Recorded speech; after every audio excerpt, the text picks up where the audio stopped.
Welcome everybody to this first eBussed webinar. My name is Martijn Rietbergen from the University of Applied Science in Utrecht. So we are running this series of webinars in the context of the eBussed project. It's an Interreg project funded by Europe, and it aims at accelerating the deployment of electric buses in several regions in EU member states, which include the Turku region in Finland, Hamburg in Germany, Utrecht in the Netherlands, Livorno in Italy, Malta and Gozo, and the regions Pech and Pax in Hungary. So we have two interesting speakers coming up. Vincent Wever from Goudappel Coffeng, a mobility consultancy office in Netherlands. That will be in the first hour, and the second hour we have a guest speaker from VTT Finland, Marko Paakkinen, if I pronounce it correctly. So we will start with Vincent Wever from Goudappel Coffeng. He has been working as a public transport journalist, and he was also a test member for European eBussed test. So he's going to present some insights from that project to us. So before I give him the floor, some instructions or the only instruction. I think the mics of the participants or the listeners are muted. So if you have any questions, please use the Q&A section in the Zoom app. And I also encourage you to ask questions. Presentation will take about 40 to 45 minutes, so you have about 20 minutes for additional questions until 10 o'clock. Vincent, the floor is yours. So please pop up your slides, and you can start your presentation. Yeah, thank you, Martijn. Thank you very much for having me. I will start the presentation in a moment. So today I would like to talk to you about zero emission buses. A quick overview. As Martijn mentioned before, I'm a consultant at Goudappel Coffeng, which is one of the largest mobility consultants agencies in the Netherlands with 250 employees, and I'm one of the zero emission bus specialists. What I would like to talk about you today is, first a quick ZEbus 101, just a quick basics. What can we, what types of buses are there, and what can we expect from them? Secondly, I would like to discuss a quick eBus test in Bonn, which I participated last year in November. I will share some insights with you. I will also go into the Dutch developments, because in the Netherlands we're quite far in comparison to the rest of Europe with the implementation of e-buses. And of course, at the end we have a quick roundup when we still have time. If you have any questions, put them in the comments, and Martijn will ask them to me from time to time, so it's no problem to interrupt me when necessary. So, first of all, zero emission. What is it and what isn't it? Because there can be a lot of discussion with it.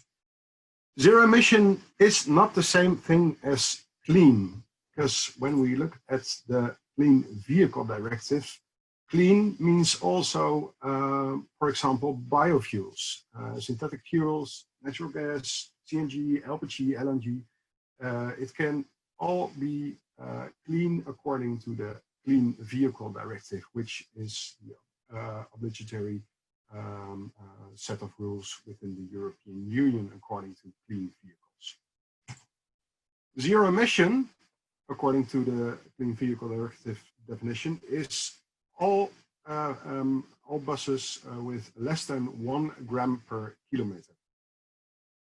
So that's a very strict definition of zero emission. So there is a difference between clean and zero emission.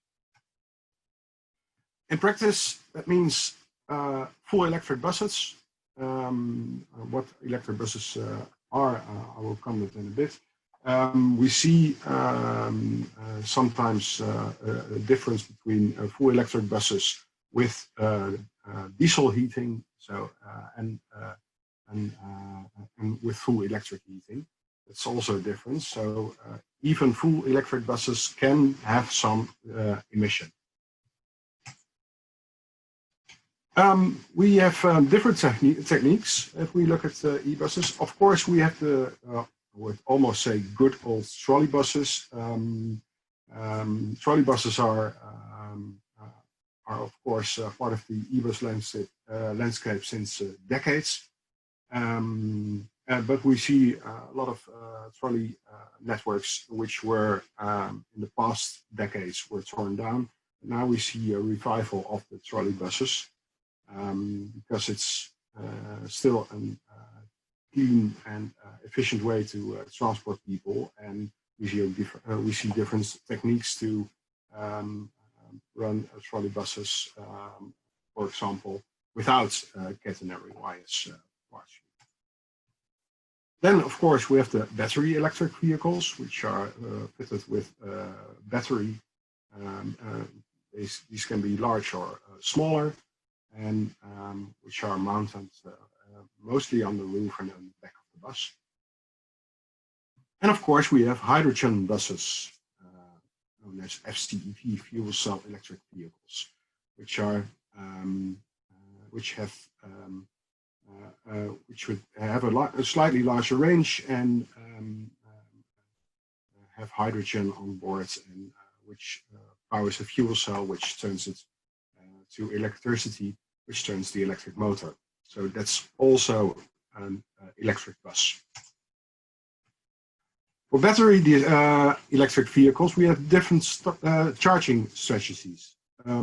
First of all, we have opportunity charging, of course, also known as OC. It's a quick charging via charging stations en route. They can be at the main bus stations or at end of lines, depending on your timetable, for example. And we see there roughly two standards, pantograph up or pantograph down. These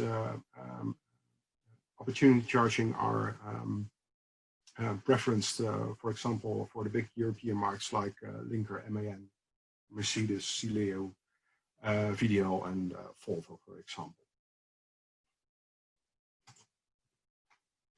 Then we have depot charging. That could be buses are charged at the depots, whether it's quick charge or slow charge, overnight charging. And then buses are charged at the depot via whether a pantograph or a plug-in. And they're almost always additional to opportunity charging. And we see, well, the depot charging preferred by Chinese brands like BYD, but also eBussed, which is a Dutch brand that imports the buses mainly from China and Utah.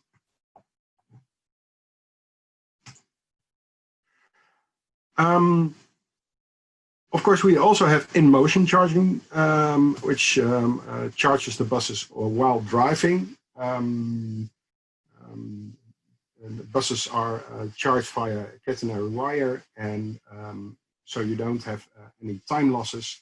And we see this technique mostly in addition to existing trolley bus network.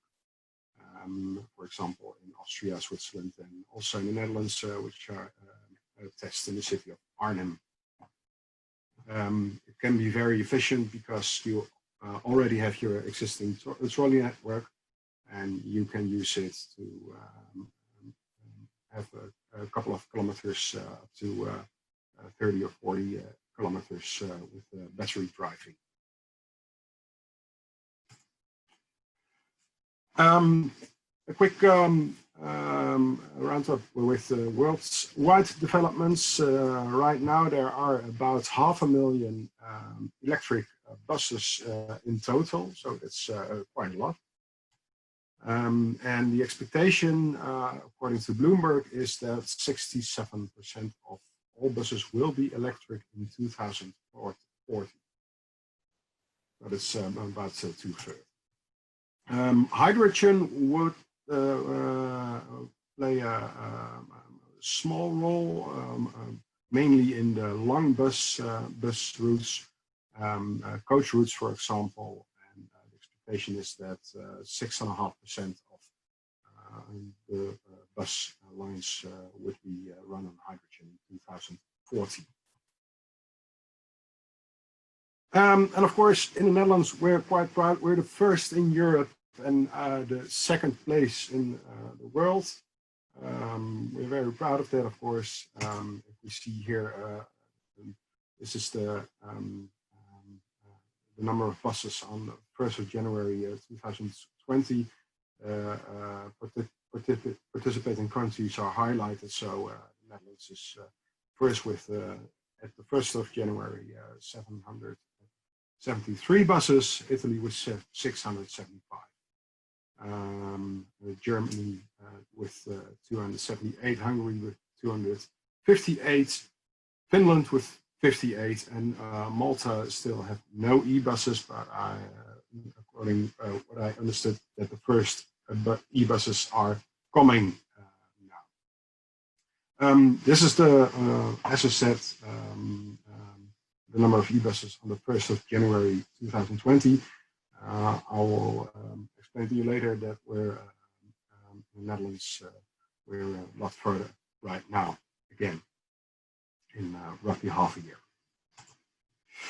Yeah, worldwide developments.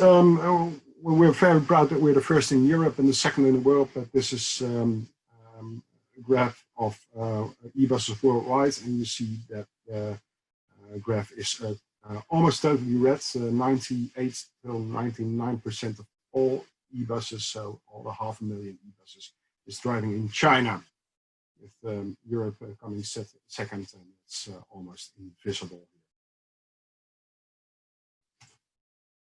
So, technical progress. If we look at 2016, so that's 4 years ago, and 2019 last year, we see a range addition from less than 100 kilometers minimum in 2016 to over 220 minimum, and the maximum is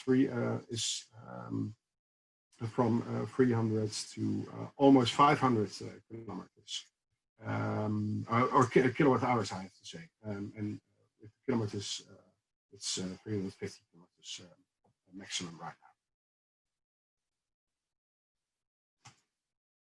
now. We also see that business cases are rapidly getting better. Vincent, yes. Sorry to interrupt you. We cannot see your slides. We see the slide with worldwide development, but not the next one. Okay. I'll This is Marko. I can see even the newest, the most recent slide. You can. Technical for us. Okay. Shall I continue then? Sorry, Marko, can you see? Okay, other people can see, so it's a problem on my side. Please continue. Okay, no problem. The business case is rapidly getting better, is our experience in the Netherlands right now. Zero emission is in many cases cost neutral or even cheaper for public transport operators. So, Vincent, sorry to interrupt you again. I'm receiving various messages that other people also cannot see the slides. Okay, so I will stop sharing my screen and reshare it then again. I Yes, hope that please works. do so.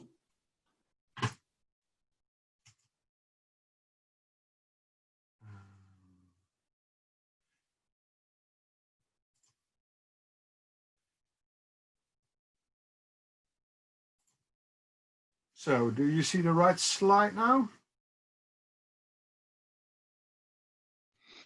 This is Marko. I can see the most recent slide about PTOs. Okay, well, I cannot see it, but okay. I will. I hope it will work, and well, if not, I will explain it in my own words, of course, as good as possible, and we will share the presentation, of course, afterwards. Zero emission is in many cases cost neutral or even cheaper for public transport operations, is our experience right now in the Netherlands. So what do you demand really from operators if you are a public transport authority? Because today's demands are history tomorrow. The technical developments are going very, very fast. So it's hard to say if you want to make a tender and in the first preparations you make some demands, but if the tender starts, you're, for example, a year or 2 years further, and you have you make demands which are 2 years old. So that's something you have to keep in mind. So a solution can be that you let the market or the public transport operators decide. So they can implement their own techniques at the moment that they are there. There is, of course, a downside, and that is that there are higher initial costs and, of course, risk for the public transport operator. So you have to think good about what your role will be. And there is no right answer. It's really depending on the role you want to have as a public transport authority. So some things to keep in mind when implementing zero emission bus. First, the construction of charging infrastructure. It can take long, and it has a lot of technical difficulties involved. Well, the technique is quite ready, but you have to find the right parties, the right people to construct the charging infrastructure, which is a whole different ball game comparison to diesel buses, where you have a tank installation and with a big tank on your depot, and you fill up the buses. So you have to really have to be smart to where to put your charging infrastructure and which infrastructure you want. That depends, of course, also on your lines, your bus lines. The connection to the grid is also a very important point, because you have to make a connection to your electricity grid. And that is something that, well, that's one of the biggest challenges in the Netherlands if we look to the implementation of zero emission buses. Getting a good connection to the grid can take a lot of time and effort. And you're not the only one as a public transport authority to want a connection to the grid. Also increasing electrifying of vehicles, other vehicles, but also well, data centers, for example, and electrification of homes. So they all want a piece of the connection to the grid, and well, the competition is high. Then, of course, we have the grid capacity. electric buses, you have high peak demands. And you also have to see your energy consumption in relation to renewable energy. That can also be a chance. For example, when a solar park or a windmill park is planned in the neighborhood of your depot where you want to charge, you can make a connection with that. What you also have to keep in mind is the depreciation in strategical assets versus your PTO contract. So where is the ownership of, for example, your bus depot or your charging infrastructure? Usually it's no problem because, well, a bus depot is a very large garage and that's it. But now you have millions and millions of euros worth of a charging infrastructure also. Where do you keep that as a public transport operator?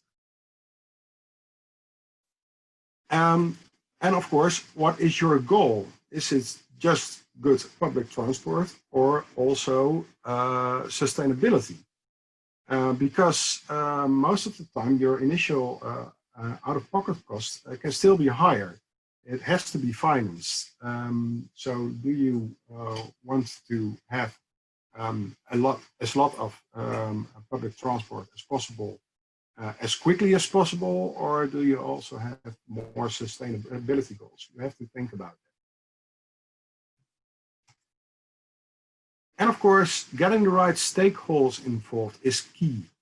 And these are a lot of more stakeholders than we see with traditional diesel bus operators. You have to instruct the drivers good. You have to, you can make connections with your spatial planning and green departments of communities. And of course, the distribution of and the distribution grid operators are involved. These are all new parties where you have to get in touch with and make agreements with when you want to implement zero-emission bus. And of course, last but not least, who owns the data? Because bus companies, public transport operators are getting more and more IT companies with a lot of data, for example, with charging. Do you want to own that data and use it for example, your next tender, or do you leave it to the public transport operator? Of course, that's also depending on your local market situation. So that's that's my first point. I want to continue with the eBussed test in Bonn, but perhaps there are already some questions. Martijn? Yeah, I received one question from Pascal Ravenstein, University of Applied Science, and it goes back to, I think, one of the very first slides about the definition of zero emission transport, zero emission buses. And the question is, does it only take into account the operational phase of the vehicle or also the entire product life cycle? And I had a similar question, whether it also includes, for example, the emission of fine particles, rubber particles from tires. I mean, these are also emissions. Yeah. So could you clarify that a bit? Yeah. There are. This is based on CO2. There are also numbers for fine particles and nitrogen, for example. I can. I don't have them here. I don't have them here right now, but I can look them up for you. So, but of course, the main focus is on greenhouse gases. Okay. And second question was if it's also taken into account the total life cycle. Well, the Clean Vehicle Directive is has emissions per kilometer, and it takes into account the tank-to-wheel emissions. So the well-to-wheel, so the emissions, for example, for production of electricity, but also the production of the vehicle, is a different discussion. Yeah. Okay, and if it comes to electricity production? Yeah. Well, that's of course that's something that public transport operators and, for example, vehicle manufacturers don't have influence on. So they have to comply to the demands of the Clean Vehicle Directive. But of course, there are also, well, we have, of course, the Paris Climate Agreement, in which CO2 emissions are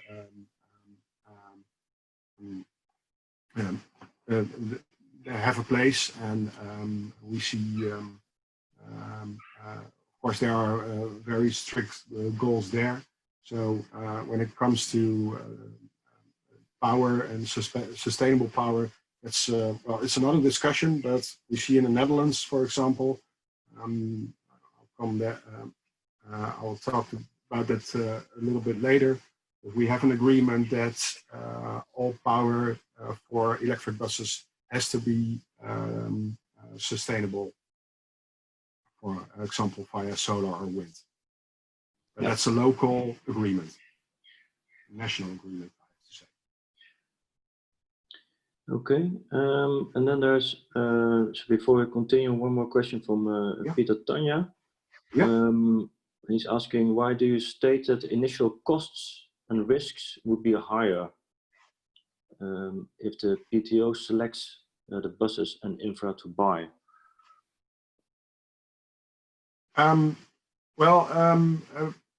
We see PTOs, well, they have to invest a lot in, for example, charging infrastructure and buses, which are also more expensive. And these initial costs can be very high when you see it in a total contract of, for example, 10 years. When your turnover is, let's say, a couple of €100 million, but you have to also invest dozens and dozens of millions of euros in charging infrastructure, and of course more expensive electric buses, then it can be a problem to finance that. There are solutions for that. You can, as a public transport authority, you can take the risk of buying the buses, or or taking a loan, for example, to finance those buses. So there are solutions for that, but it's not. You cannot simply say all of the time, "Well, we want zero-emission buses." PTO, good luck with that. That's the point I wanted to make clear. Yeah. Okay. I see a lot of lively discussions and also interactions from other listeners.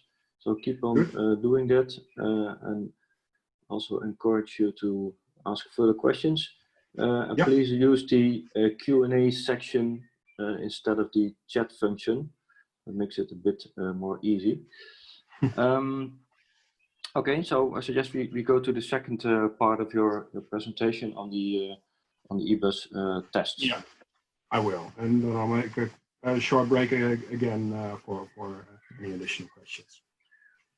So from 18th to 21st of November 2019,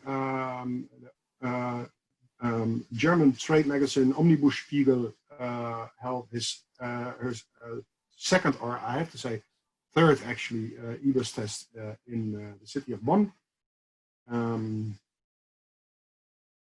In comparison to 2016, when we saw 6 buses, now we had 7 buses plus 2 demo buses, which didn't take part in the real tests. They were there to show some different technique, for example. We had a presentation of manufacturers, OEMs, and some static and dynamic tests. And what we did in those dynamic tests, we made the same trip for all vehicles under more or less the same circumstances, because we were driving these buses 3 days long in a row, and made the same routes. It was a route with city and highway traffic, with rural areas, and it was also it was flat and hilly, so we had a lot of different circumstances. We halted at each stop on the route and opened and closed the doors to get nearby as possible practical simulation of the bus.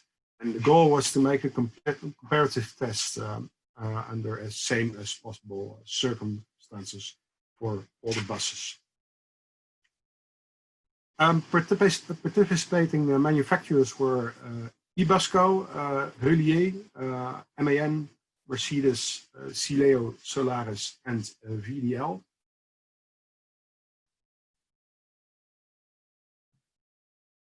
And notable in relation to 2016 were that the big manufacturers like Heulier or Iveco, MAN, and Mercedes were also taking part. They weren't there in 2016. These are manufacturers with in-house internal combustion engine lines. They were a bit later on the eBussed market because they, of course, they also invested billions and billions of euros in the past years to comply to European Euro rules. For example, Euro 6 engines, which have a very strict rules for emissions. So they have to also make that investment. They need some return of that investment. So they took a little bit longer to switch over to electric vehicles. But we see now that they are taking part. The average battery capacity in 2016 of the participating eBuses was 200 kilowatt hours, and in 2009 that was risen to 330 kilowatt hours. But then we have the big absentees again, the Chinese manufacturers, and well, that's a pity. You know, and then we'll do some naming or shaming, of course. These are the Yutongs, the BYDs, Zhongtong Bus, CRC Photons. These are the big manufacturers in China. And when you remember that the graph I showed you before, they are having 98 and 99% of the market share worldwide. That is going on mainly in China. For example, in Shenzhen alone, a city in China, the BYD deployed 16,359 buses,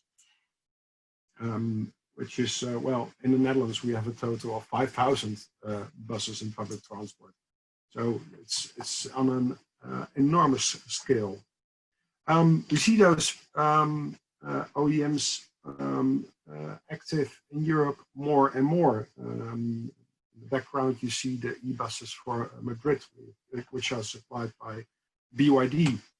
BYD has also a cooperation with the British manufacturer ADL Dennis and are delivering their electric single-deckers and double-deckers for London, for example.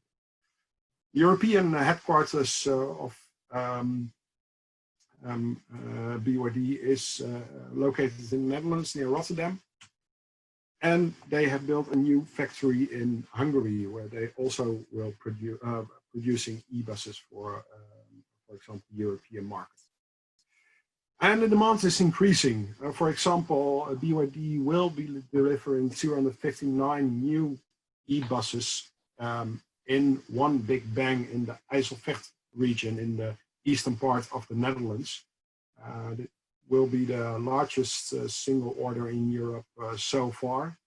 There was some discussion on the political level with the deliverance of eBuses, because some political parties wanted to see European manufacturers or even Dutch manufacturers like VDL to take that job.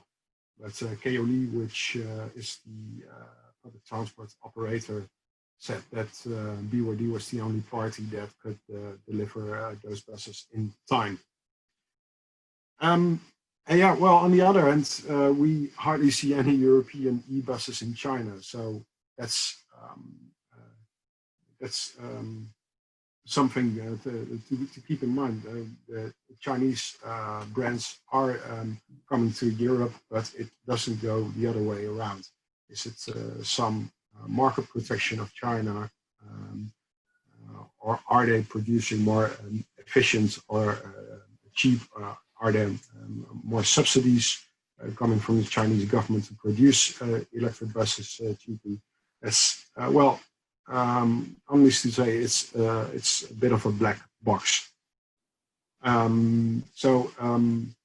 That's in short what we see well, on recent market developments. And before I want to go further on the Dutch case, are there any questions popping up right now again? Martijn? Now there are a lot of comments that they cannot see the slides anymore, so there's a request to refresh your presentation again. Yeah, I will. I will close it completely.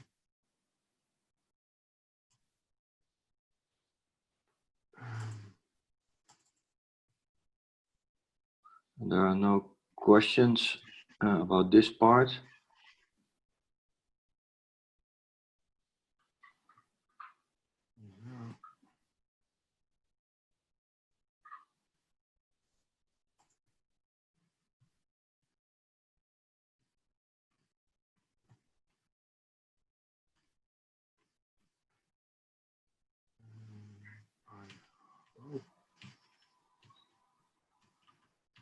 It will work.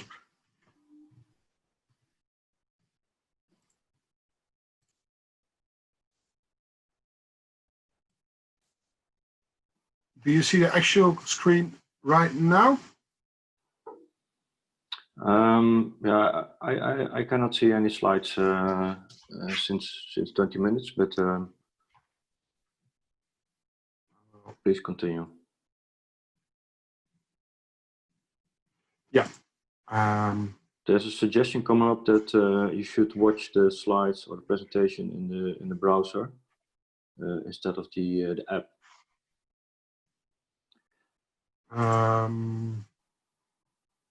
Then I have to shut down the. No, that's for the viewers. That's not for you. Okay. So please continue with your presentation. Yeah. Okay. I will.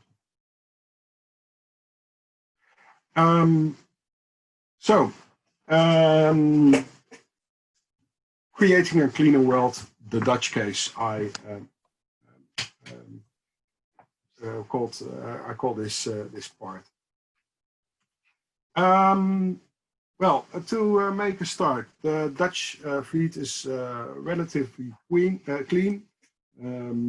I have a small map of the Dutch public transport regions from 2009 to 2019, in which we can see that most of the buses were from Euro 0 to Euro 2 to Euro 6 and electric, and we see that more and more regions are getting greener and greener, and also in 2019 we see the first regions with a majority of electric buses. We have a quite good position here. Well, a bit of an explanation to the what we have in the Netherlands. We have the Public Transport Act 2000, which is legislation which says that ESO contracts can be a maximum of 10 years. But we see an evolution to longer terms, and recently we see the discussion of 15 years if high investments are involved. For example, investments in rail, but also investments in zero emission operation. And of course, operators prefer longer contracts, for example, 15 years, but more importantly, a takeover deal regarding the assets, so the buses and the charging facilities. They want to, they want to be sure that the investments that they make are not for nothing, and that they, when they lose the contract, that they have a lot of buses or charging infrastructures that they cannot use again. On the 15th of April 2016, there was made an administrative agreement by the public transport authorities in the Netherlands, which stated that in 2025 all new buses had to be clean, tanked to wheel, or I have to say zero emission in this case. I have to add, and all buses have to be zero emission tank to wheel in 2013. And in 2025, all new energy, energy has to come from renewables. So that is the thing I was referring about with the question. So this was made also a point of in this agreement. There was escape. It was only obligatory when operation would be cost neutral or cheaper. Letting us say obligatory is between brackets because it was an agreement, but it wasn't legislation or something. So despite the agreement, public transport authorities don't have any sanctions when they don't comply to this agreement.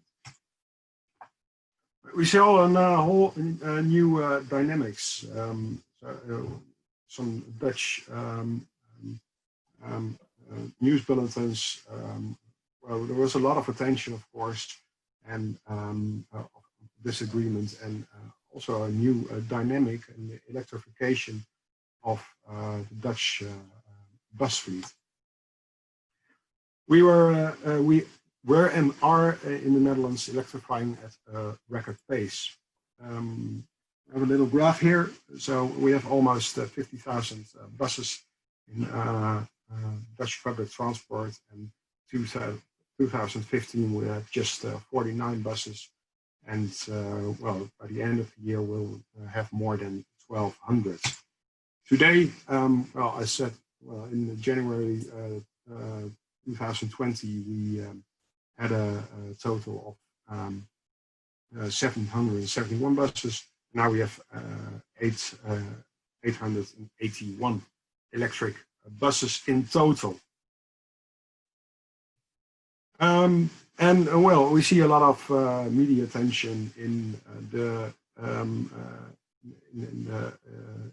according to with electric buses in different newspapers, for example. So, well, 2 meal breaks in one shift. It never happened to me in a diesel bus, for example, was quoted by a driver. The introduction of the largest e-fleets in IJsselvecht region, which I mentioned, which is over 300 buses. It's 259 large buses, but also 100 community buses, which will be zero emission when it's well, when it all takes place. And well, in 10 years' time, the electric buses are run by default. And e-buses are clean, but where do you charge the batteries? That's also a question which raises in the media. Long story short, we expect, and I have to make a large disclaimer on COVID-19 with that, but when we made the assumption for the Knowledge Institute CROW in the Netherlands, we estimated that from 2024 on, there will be more zero-emission buses in Dutch public transport than that are with internal combustion engines. Well, the disclaimer, of course, is COVID-19 can be a year or perhaps 2 years later. We still don't know that, of course. We also see a lot of challenges. For example, reduced range, because well, the e-buses have to charge a lot when you compare it to diesel buses, which you can put full with diesel and they can drive for a day or 2 days or more. You have to charge electric buses minimum once a day. Of course, we have the charging systems where there is not a lot of standardization still. There is with plug-in buses, but with pantograph systems, there is no standardization. Of course, we have the thing with power demands. You need high peak powers and some spatial adjustments, because when you put charging infrastructure into place, you don't just have a charging pole, you also have some additional constructions which you have to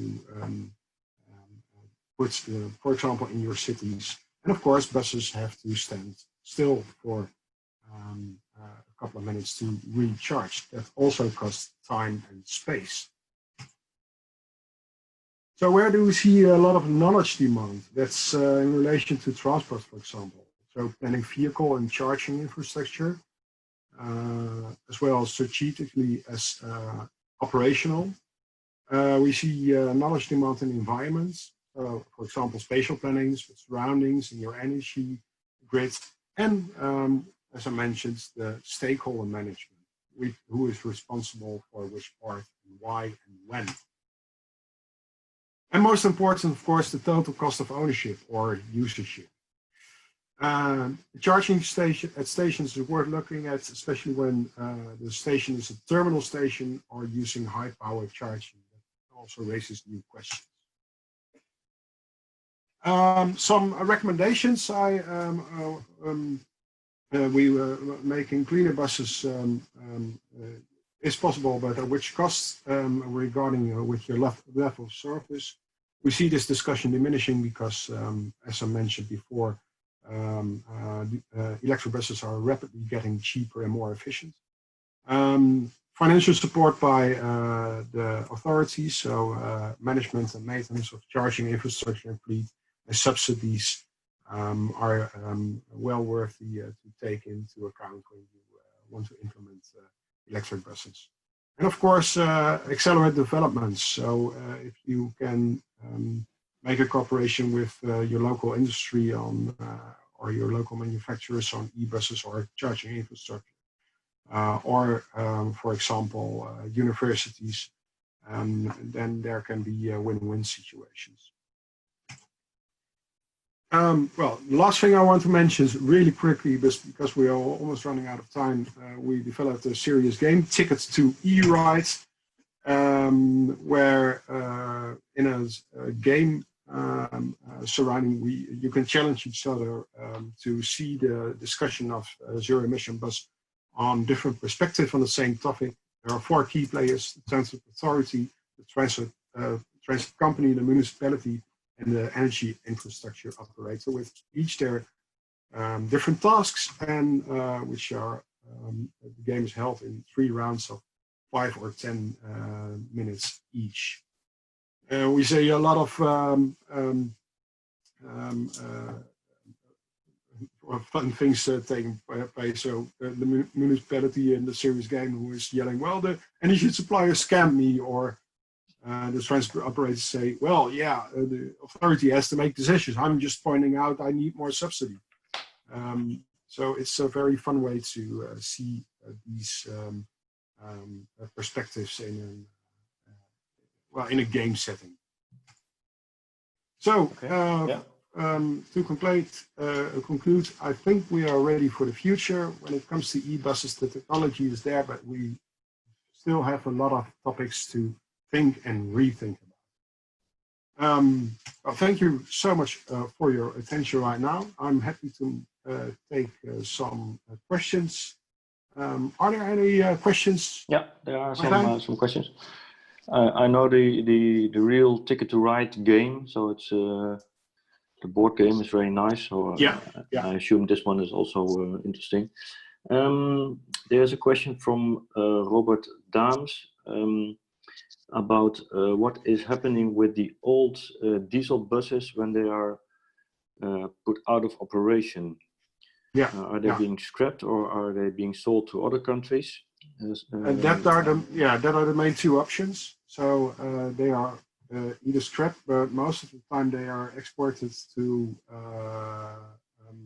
other countries, where they of course replace even older diesel buses, which are also have a lot of emissions. So progress is being made in other countries as well. Yeah. Okay, that's clear. And then there is a question from Keijo Hietanen about the ratio between OPP, that's probably opportunity charging, versus depot charging in the Netherlands. And how do you see future development? Well, now we see that most of the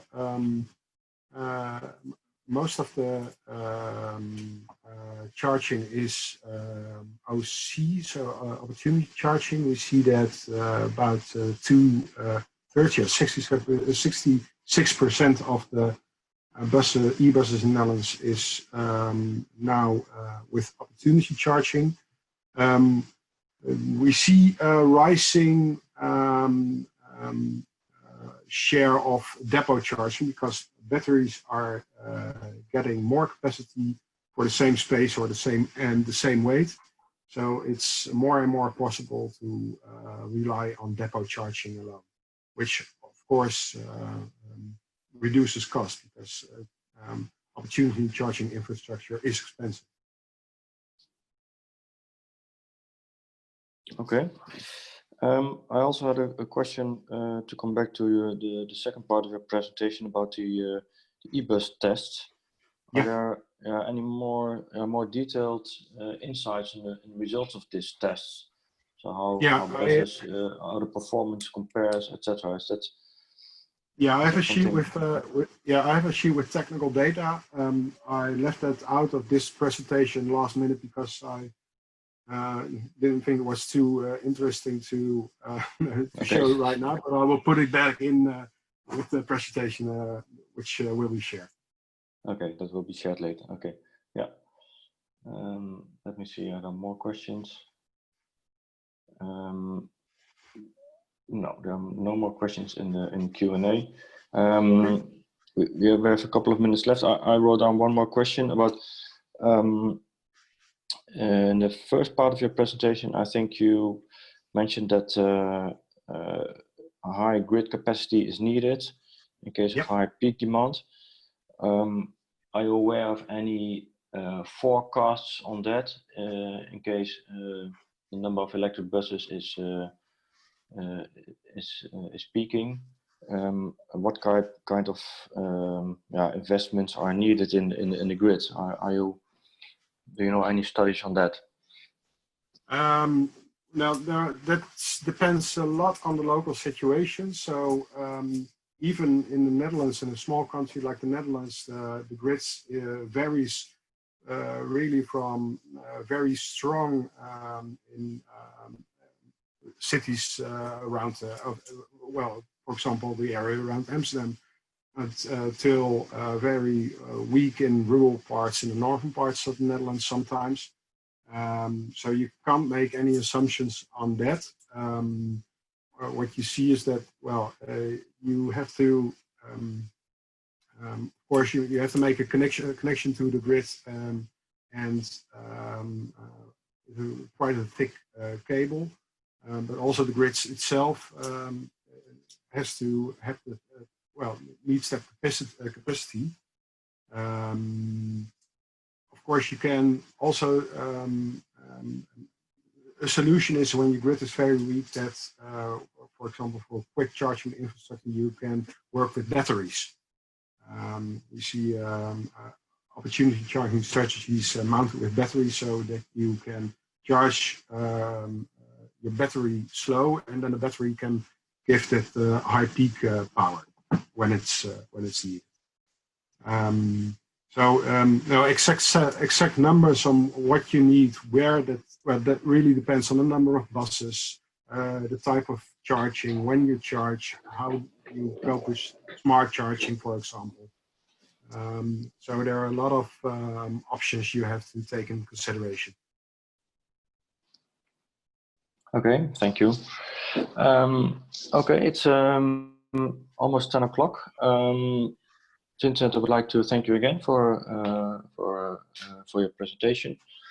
I would like to ask the viewers to give you a big applause, but I think that's not, you will not receive that one. Thanks again for your contribution. Please stay online and also participate in the next presentation. And I will hand over to Marko, who will guide the next presentation. Okay, thank you, Martijn. I am Marko Ikonen from Turku University of Applied Sciences in Finland. So I suggest that we will have a 4-minute break to stretch our legs. It will be good for all of us and to increase our capability to concentrate. So let's start or continue with the second presentation at 10:05.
Okay, after the very nice and interesting presentation, it's time to move on with our schedule. The topic for our second presentation will be about the status of electric bus charging and the standardization related to it. And we are happy to have with us Mr. Marko Paakkinen, who comes from VTT Technical Research Center of Finland. He is a leader of a research team which concentrates on electrical powertrains and energy storage systems. His own expertise is electric vehicle charging. So thanks, Marko, for being with us today, and the floor is now yours. Okay, thank you, Marko, and thank you, Vincent, for a very good presentation before. I will probably repeat some things here, but you know, repetition is never bad, so maybe that won't matter so much. But I will go a little bit deeper in this presentation on the standardization of charging interfaces.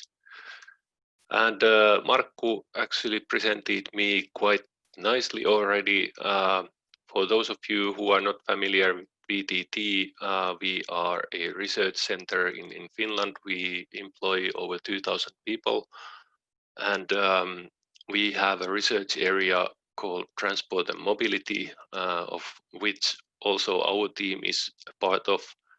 And within this research area, we have a team dedicated for electrical powertrains and energy storages related research with 16 researchers at the moment, and still growing, as this is a very growing research area.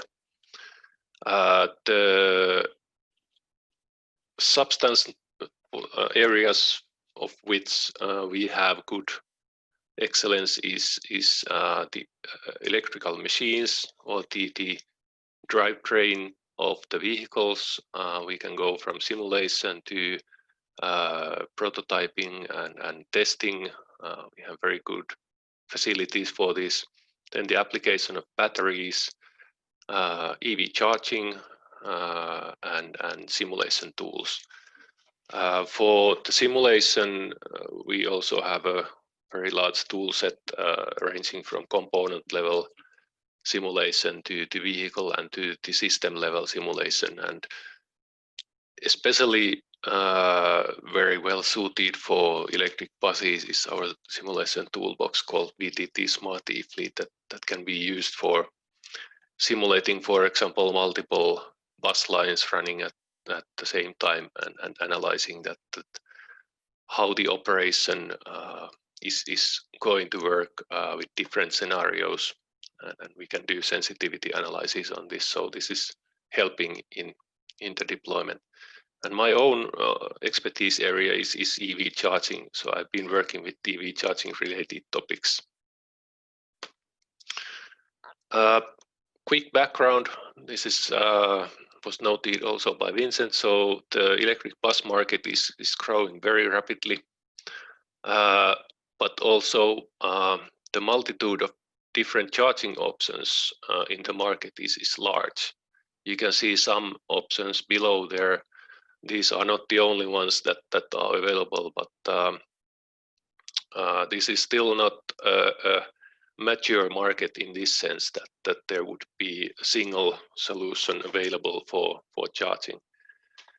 But in the other hand, interoperability of vehicles and charging infrastructure is very important. First of all, it allows the free movement of vehicles. For example, within EU, you could buy buses from another country and then use them in another, or even within cities or regions. Then in multi-vendor environments, it's also important. When you have like tendering, for example, that includes multiple bus brands, or charging system that is shared between different bus lines, then it becomes very important that the vehicles and then chargers are interoperable. But also it increases the offering in procurements. So if you opt for less interoperable solutions, then you will have also less offering, so you have less competition. And one area which we have been concentrating recently at VTT is the sharing of charging infrastructure. And this is not only sharing, for example, eBussed charging infrastructure between different bus lines, but also with different vehicle groups. This is not as itself a new concept. This has been proposed by some OEMs before, but to make it really happen is not a straightforward case. You have to think about many things, and like the charging method is not always compatible with different vehicle classes. You have to take into account also the availability of the infrastructure for the prioritized users, like public transport and these kind of topics. But this is very important that if you want to utilize the sharing of charging infrastructure, for example, to cut the capital expenses or improve the value of the investment in charging infrastructure, then you have to take into account the interoperability. Charging requirements heavily depend on the use case, how you are using the vehicles, what kind of route you have, what are the layover times, how much time you have available for charging, what is the daily driven kilometers in the route per vehicle. So at the moment, there are routes that can be easily filled with a depot charge bus. So then the operation is quite similar to a diesel bus, that you charge the vehicles at depots and then drive them during the day without stopping for charging. But at the moment, these are limited to shorter daily routes. So the battery size is currently still a little bit limiting this. The battery sizes have been growing, like Vincent was noting, that they have been growing in just a few years quite much. So this is decreasing. Let's say that the limitation is decreasing on this. But these are really the sweet spot for depot charging only use case. The good thing about this is that this is very mature. The cable charging at depots especially is following the passenger car standard, so it is well standardized. Although there have been some cases where, for example, with the deployment of Chinese buses, the operator has opted for the Chinese charging standards, and then of course this is a little bit creating a vendor lock that it's difficult to then bringing European buses in parallel. So this is one thing to think about when deploying the depot charging infrastructure. Then when you have longer routes or heavy load on the bus route, you need opportunity charging. And well, the other option would be to increase the number of vehicles and then swap the vehicles when the battery is depleted. And there are also very interesting combinations of these, like in Eindhoven in the Netherlands, where there's a centralized depot charging with a pantograph, and the buses are swapped during the day. So this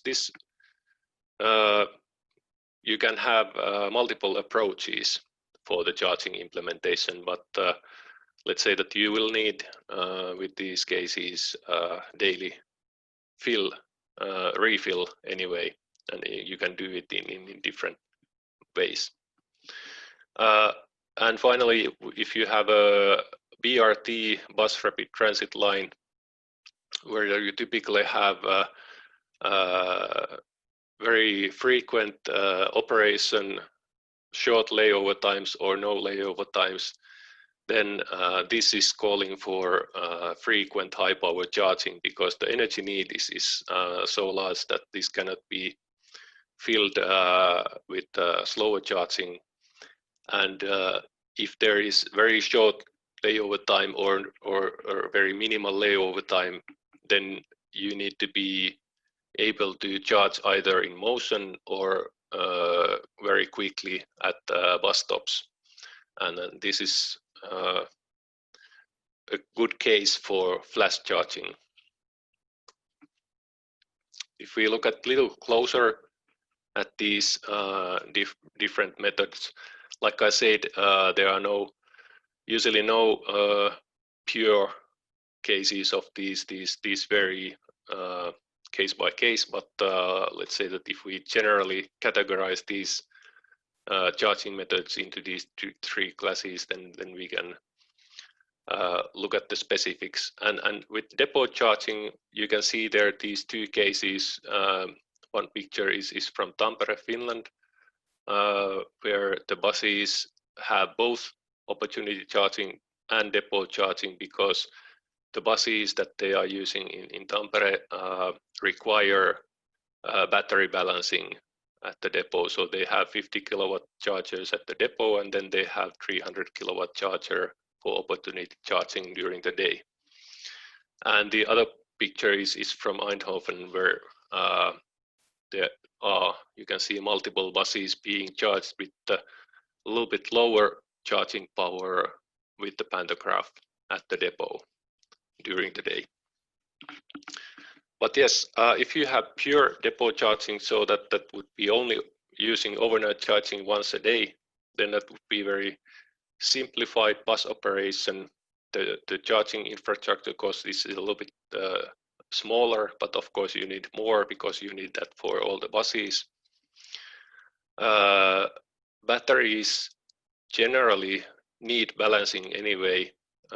For some vehicles, there are vehicles that don't require balancing, like linker vehicles, but in general they need balancing. So you typically have a depot charger anyway, and also for convenience you typically have a depot charger so that the buses can leave the depot with full charge, that they don't need to charge immediately when they start operating. So this is kind of on the benefit side. If we look at challenges, especially with large depots, the grid constraints can become on the way. Some areas can be such that it can be very costly, or it can be even impossible to get the very strong grid connection. And if you have a large fleet of eBuses, then you might have a challenge to get enough energy overnight for the depot charging. And then in case you are opting for swapping the vehicles during the day, that is increasing the fleet size, and this is of course reducing the profitability of the operation, because you have the extra vehicles. But typically the frequency of charging is once per day. It can be also with some filling during the day, like maybe once when the vehicles are off peak. Charging duration can vary from 1 to 8 hours, let's say roughly. Of course, there are variations in this. Standardization, especially with plug charging, is mature. If you use pantograph, then it's not so mature, but with plug charging, it is using the same CCS, especially in Europe, it is using the CCS standardization as the passenger cars. So this is already mature technology. Power level is typically at the depots ranging from 40 to 150 kilowatts. Of course, also this can have variations depending on the requirements. Excuse me, Marko, could you please explain what is meant by battery balancing? There is a question about this. Okay. So the battery cells need to be balanced to the same voltage level so that they are in the same voltage at certain times.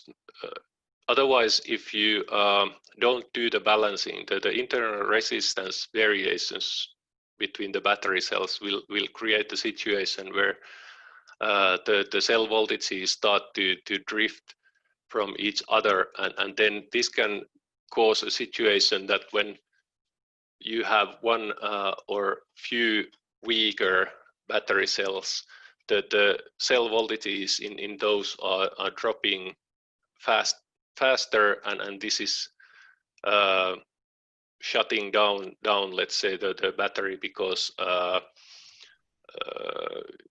as a safety precaution, you cannot let the battery cell voltage go below a certain threshold. So if you don't do the battery balancing, the capacity that you can get out of the battery is decreasing over time. And this, sorry, yes. how is the balancing carried out? Does it mean that there needs to be a very gender low power charging occasionally, or how? This is generally something that you don't need to worry about. This is being handled by the battery management system in the batteries, that is included in the batteries. So all the battery packs are assembled with the battery management system, and the battery management system is monitoring each cell. And typically when you are doing depot charging, that is handled automatically, so that at the last phase, when the last few percents of the battery are being charged, then the balancing is done so that the charging power is reduced, and then the system is guiding the charging power to those cells that need more charge. So this is done automatically, so you typically don't need to worry about, but this is something that it's good to keep in mind, that you typically cannot run only on opportunity charging, as the balancing doesn't usually happen during the driving or during opportunity charging, but typically you need to have this depot charging for the battery balancing. Okay, thank you very much. Yes, thank you for the question. Okay, then to the opportunity charging. The benefits in opportunity charging is that it effectively enables 24/7 operation. So you can run the buses 24/7 by charging them frequently, and therefore this is very suitable for heavily loaded lines. It also allows the vehicle batteries to be smaller, so you can save a little bit on the capex and weight. But if you save too much and get small batteries, then you increase the sensitivity of your system to disturbances. So if there's, for example, a charger down, then the system becomes more sensitive towards this kind of disruption. So this is a balance that also needs to be taken into account. And as an example, in the Helsinki region transport, there's now a requirement that the bus needs to have 4-hour autonomy when charging is not available, so that it has enough window for repair tasks or backup planning. And this is simplifying depots a little bit, because if you don't arrive at the depot with the large and empty battery, then the energy need is also smaller in the overnight charging. So you can have a smaller charging infrastructure at the depots for overnight charging if you get most of the charge during the day using the opportunity charging. The challenges are in placement of the chargers. The picture you can see above is from Helsinki.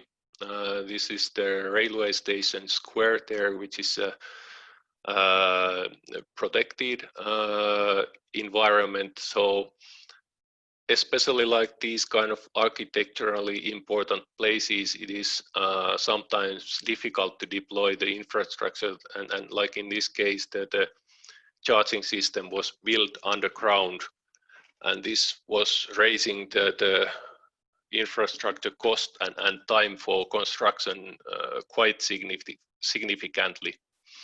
You can see the gray pyramid there behind the bus stop. That is the entrance to the underground charging facility.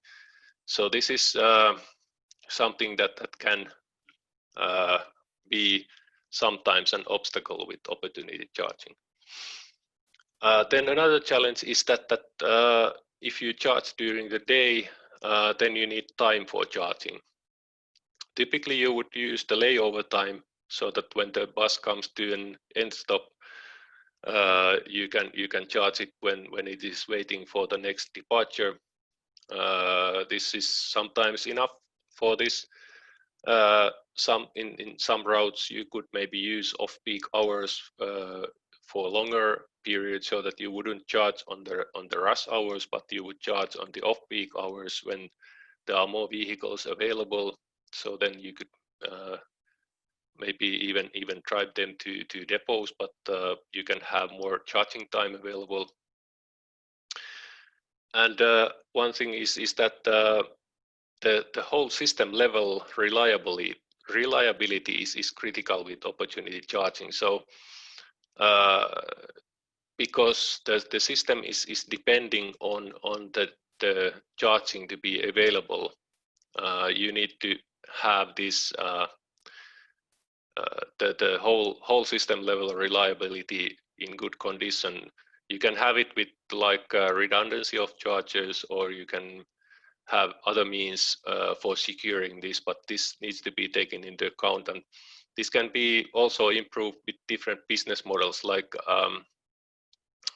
another example from Helsinki, that they moved from this business model where the charging infrastructure was owned by the municipality and then operated and serviced by different actors.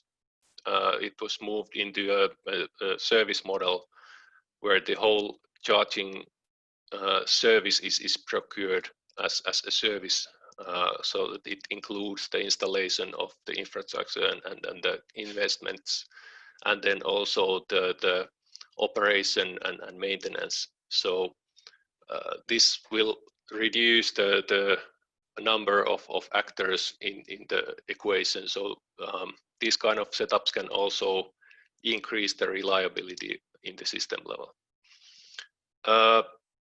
So the frequency typically is multiple times per day. In some routes, it can be even at one end stop or even both end stops.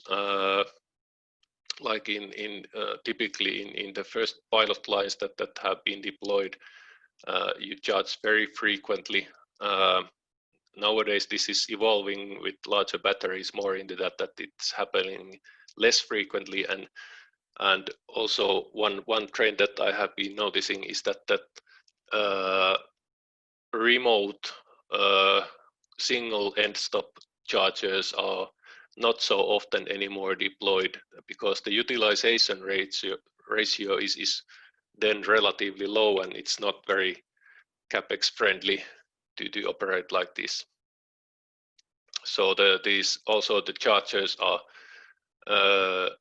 more concentrating on terminal areas or similar, where they have higher utilization.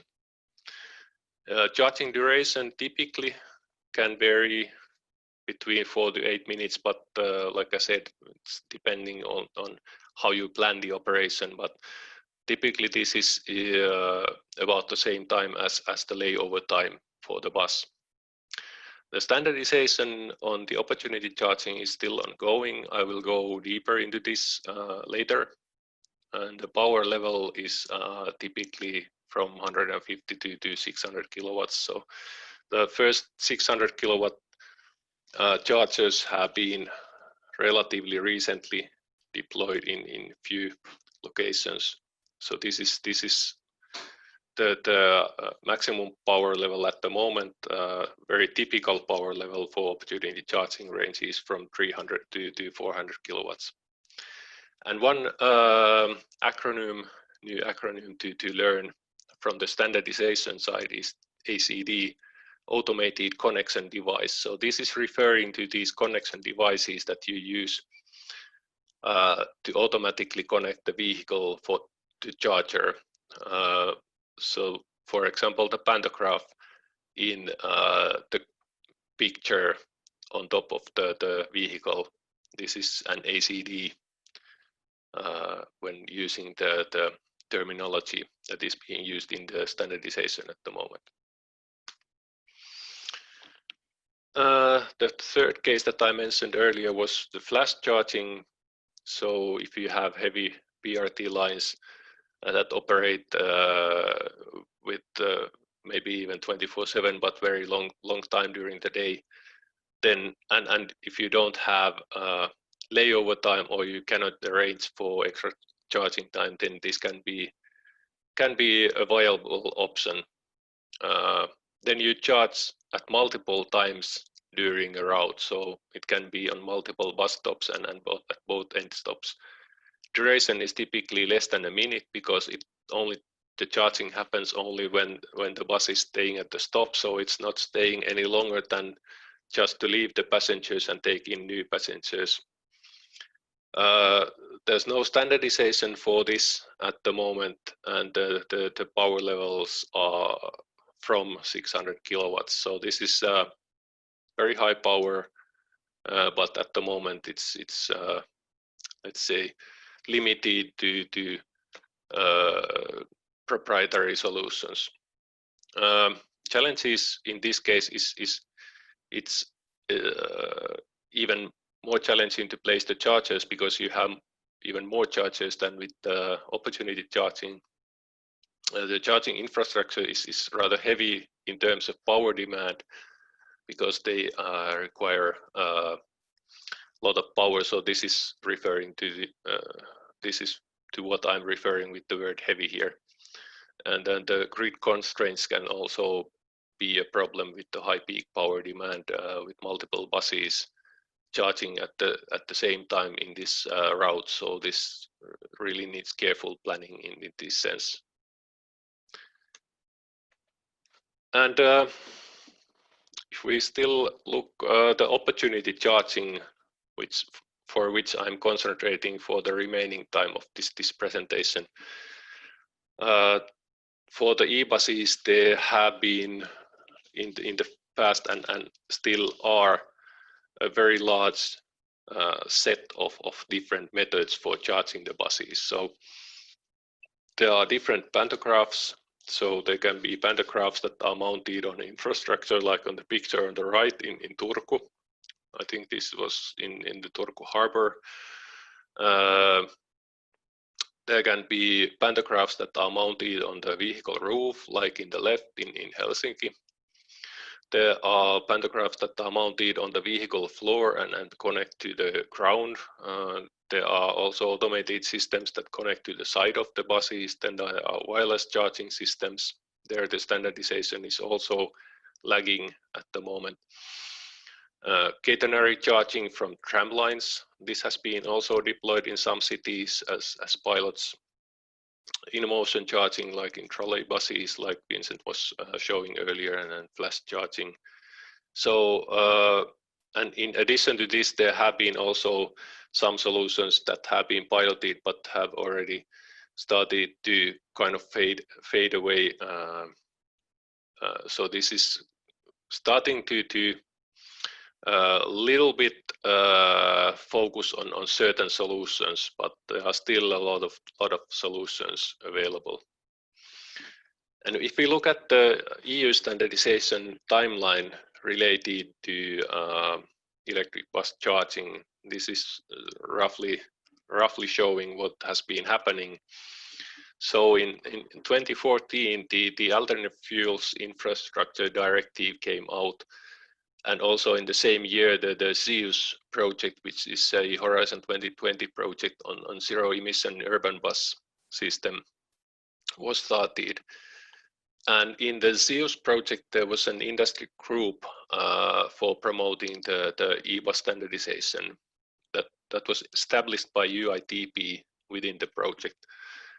And I will come back to this a little bit later. But 1 year after the AFI directive, the European Commission issued a mandate 533 that was requesting Sensenelec to draft European standards for this AFI directive according to the Appendix 1.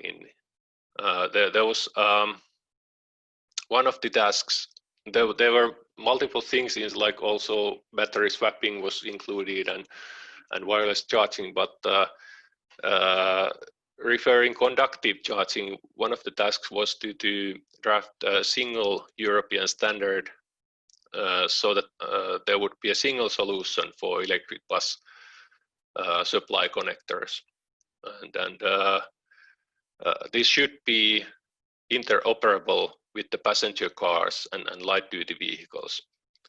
And like you can see that this has not realized yet, and I will also show later that what is the current standardization status, but that this has not realized in this original sense that there would be only a single solution. In 2016, the ZEUS project, the eBus standardization group, was formed, and 2018 this group, in collaboration with Sensenelec, drafted the first recommendation related to eBus charging, and that was published by Sensenelec. Oh, sorry, it was not published by, but it was handed out by Sensenelec. This was based on the work by this ZEUS eBus standardization group, and this was listing the relevant standardization areas and the standardization efforts that are needed to create the first eBus charging standardization. And 1 year later, in 2019, sorry, if we go still back to 2018, that was the year that the ZEUS project ended, but then another Horizon 2020 project called Assured started, and that included also the standardization support aspect. And 1 year later, 2019, the Assured project released first interoperability reference called Assured 1.0. That was a continuation to the Sensenelec recommendation, and this is the first baseline using the draft standards that were available at the time, and filling the gaps in the standardization to create the first reference that can be used for electric bus deployment. I will show a little bit later that what is included in this. Then this project is also developing conformance and interoperability test protocol that can be used for validation of the buses and the chargers, that they are interoperable and they are conforming to these standards. And the testing performed in this project that is currently ongoing at the IDIADA facilities in Spain are using the Assured 1.0 specification as the basis for the interoperability testing. And finally, during this year, the standardization should be finalized. The official standardization and then also there will be city demonstrations by the shared project showing these interoperable systems in different cities around Europe. Sorry, Marko, there is a question that interests also myself related to the flash charging. So is it already in commercial use somewhere, and if where is it utilized right now? Yes, I know at least the cities of Geneva and Nantes in France that are using this system. Okay, thanks. Yes. Okay. So if we look at the standardization included in this first wave of standardization efforts, there are four key standards. So the actual use case of DC charging of heavy-duty vehicles with automated connection devices is described in the IEC 61851-23-1, and this should be coming out after the summer. And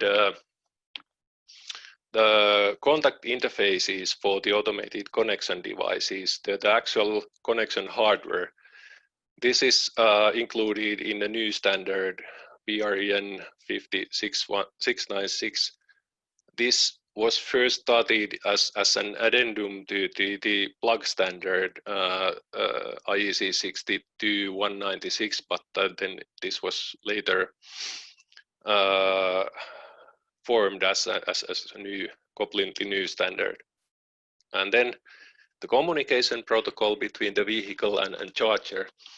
This is in the ISO standard 15118-20, and the first standard to be ready already this year, this was published in February, was the electrical safety standard for vehicles, the ISO 17409. And like you can see in the schedule, the remaining standards should be coming all out during the latter half of this year. The charging methods that are included at the moment in the BREN 5696 are 4 different methods. Like I was mentioning, there's no single method at the moment. So there are types A, B, C, and D with different kind of automated connection device connecting to the roof or to the floor or to the side of the vehicle. But if we look at these closer, the first two, the types A and B, they are the most common ones, and type B is actually at the moment the most popular option. Type A is also very popular, and it has a long history.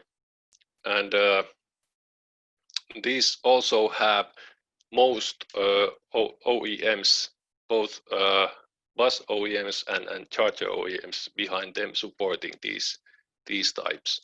Type C and D are more single vendor solutions at the moment. If we look at closer at these types A and B, type A is the solution where the pantograph is lowering down from the infrastructure. So this requires heavier mounting for this automated connection device. If this is mounted on a mast, you need a more robust mast, and it is more also the look is heavier, so this can have some challenges, like if you have constraints on architecture or size constraints, then this can have issues. But then if we look at the vehicles, the vehicle will have only fixed rails on the roof of the vehicle.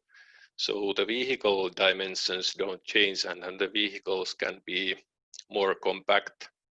So it's in comparison to type B, the weight of the automated connection device can be either on the infrastructure or in the vehicle. So in type B, the receptacle in the infrastructure is a passive cone where the automated connection device is mating to. So this is lightweight. Also the mounting can be lighter, and therefore it can be easier to fit into, for example, city architecture. But then every vehicle has the pantograph on board, so it increases the vehicle height and mass a little bit. The communication, there are also differences. Type B is very close to the vehicle plug charging standards. So it is, in essence, it is just an automated plug with much heavier duty. The communication is the same as in the passenger car plug charging. So this is very close to this standardization. Therefore, let's say this in that sense a little bit more mature. Type A is using Wi-Fi in the communication between charger and vehicle, and therefore it has required some more work in the standardization. Few slides about this project Assured that I was mentioning. So this is still running a little bit over a year. There are 39 partners in the project. It includes multiple eBus and charger OEMs, and it's continuing the standardization support that was started in the CUS project. And we as VTT, we are developing the conformance and interoperability test framework that is being used now by IDIADA in the actual testing of the interoperability and conformance testing of the solutions. The Assured 1.0 interoperability reference, this you can see the download link below. You can download this freely from the Assured project website. This includes the definitions for 3 charging methods, including types A, B, and C. And this is based on the standardization drafts from November 2019. So, sorry, from January 2019. So this is a little bit behind on what has been happening with the standardization, and this is currently undergoing an update. So this is going to be updated just before these final standards come out. But the final standardization should also be coming out this year. My conclusions: best suitable charging method depends heavily on the use case. So I wouldn't say that there is a silver bullet fitting all cases. You have to really analyze the use case. What kind of charging is best suited if you think about the reliability, capital expenses, operating expenses, fitting to city architecture, and all these different aspects. It's a complex scenario that requires careful planning. Interoperability is the key to success. If you want to have large-scale eBus deployment successfully, you need to consider the interoperability, not only because of multi-vendor environments, but also if you think about sharing the infrastructure. I believe myself that this is becoming more important in the future, that these infrastructures just they are not built in silos for ease each use case, but they are rather shared, or the free capacity is shared with other users when it is possible, and the interoperability becomes important, especially in this case, that if you want to share the infrastructure. Excuse me. Depot charging with the cable. This is, let's say, at the moment, very safe option because it's already standardized, especially if you opt for CCS charging, because then you have more options also on the vehicles. And also the opportunity charging solutions, the standardization is to be finalized rather soon. The first efforts, of course, this is continuing to develop, and also for depot charging, the standardization is going to be revised for higher charging powers. At the moment, typically it is limited to 150 kilowatts, also on the vehicles due to the current standardization. And for opportunity charging, there's no single solution in the near term that is going to be dominating. There are still multiple solutions, but let's say that the types A and B that I was showing before, they are becoming the most common in opportunity charging. So these were my conclusions. I still have one slide about the driver assistance system that was used in Helsinki, but do we want to take questions on this part before going into this driver assistance slide? Okay, yes, I think it would be a good idea.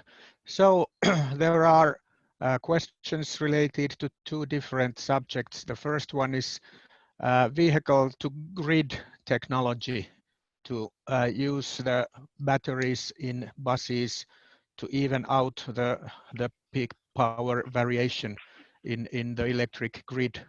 So when do you think this technology would be available for electric buses in the future? Well, if we look at that, what is Sharin, who is coordinating the CCS standardization, they have been indicating that they would be ready for this in 2025, and I think personally that this schedule is too slow. So I hope to see the standardization side to be ready for this sooner, but that is the let's say the latest information that I have. Okay, and it sounds like this vehicle to grid option is going to be included in the standards as well, if Yes. I understood you correctly. Yes. Okay, then there is another question about the standardization. So will the bus manufacturers adopt the ISO 15118-20 standard in the future? We will see. That has anyway been developed for these electric bus needs. So the first version will come out soon, but that of course that will require maintenance because the technology is also still developing. So yes, my assumption would be that yes, it will be probably modified, but I cannot really say that what will be the future needs at the moment. It is I would say that the upcoming standardization is filling the needs of the moment, but we'll see that what happens in the future. Okay, the time will show us. Yes. Okay, at this moment there are no more questions, but are there any in your any participant's mind that you would like to ask orally at this point?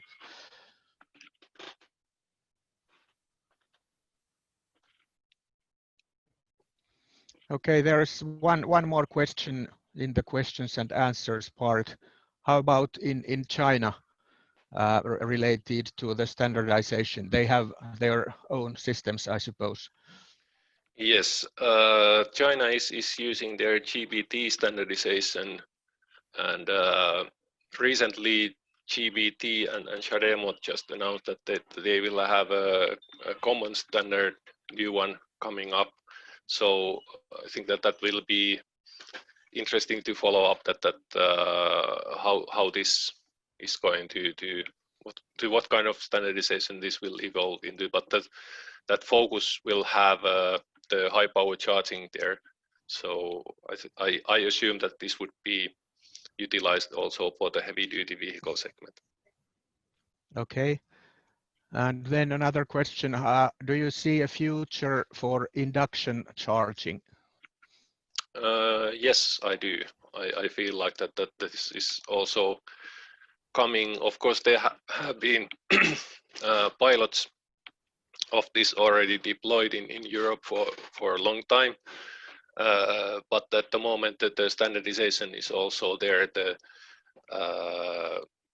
thing that is still hindering the deployment. So I am hoping that also that standardization can be pushed, that there would be available standards for the wireless charging soon.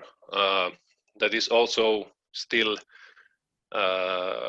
under development for the passenger vehicles. The US was the first one to deploy the SAE standards for the passenger cars. So the European standards are following, and then for the heavier duty vehicles, I would expect that also to be filled at some time. So I have the impression that the efficiency of the charging would be lower in case of inductive compared to conductive systems. So is this correct? I would say that the difference is not as big as you would expect. The efficiency has been increasing also in the wireless charging, and with the resonant coupling, it's anyway well above 90%. So it is reaching, or let's say closing the gap. That I wouldn't say that there's a significant gap anymore between those.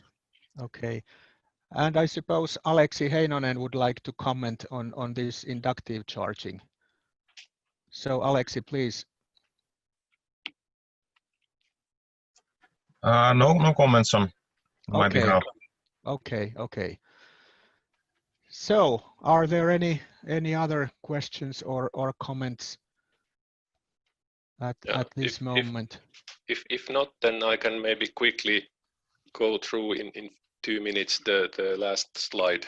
Yes, very nicely. So the driver behavior has a heavy influence on electricity consumption of buses, and if there are technical devices available that could help the drivers to drive economically, that would be the benefit of all. And your last slide is related to this thing, so please. Yes, so I was being asked for an update on what is going on with the driver assistance system in the Helsinki region, as this has been developed in the region already for some time. And I contacted the company currently developing this E3 innovation, and in collaboration with them, I have a short status update about this. So what is this about? This is really about what Marko was saying. It's a driver assistance system, cloud-based system using artificial intelligence also. This is based on the research at VTT, and currently it is being developed by EEE Innovation. And for diesel buses, they have estimated the maximum savings to be even over 20% in the fuel consumption. And with eBuses, they have calculated the potential to be up to 4% energy savings using the driver assistance system. But this is not only about energy consumption using the driver assistance system. How this is working, it is giving the operator a target speed. And this target speed is calculated using the AI, getting the inputs from PTA schedules, then calculating that what is the optimal speed for the route. This is taking into account also the historical data and traffic delays and all the other. And then using this, they have also seen that safety can be improved because the drivers are speeding less, they are not going over speed. They can actually keep up better with the schedule rather than there's been some skepticism that this is causing delays and causing the buses to stay behind the schedule, but actually that has been the opposite. And also the drivers are more relaxed because they don't need to look at the timing themselves. They can just watch that what the target speed is. And there were initial tests done in the Helsinki region, and at the moment there are some pilot buses with this, but they don't have the driver display anymore activated. They are just collecting data. The company has been concentrating on the hardware development, and they will deploy the next pilot with 4 to 5 buses in this autumn. So then hopefully we'll have more data on this when they launch their new product. So this was very quick update on this topic. Okay, thank you, Marko, for this update and your previous speech as well. So our time is about up. Thank you for all participants as well. And I would like to remind that this next webinar of this eBussed project will take place on the 15th of September. So maybe we will meet each other at that time. And at this moment, I would like to hope you a nice day and a relaxing summer break. I hope we will all have something like this. So goodbye for now.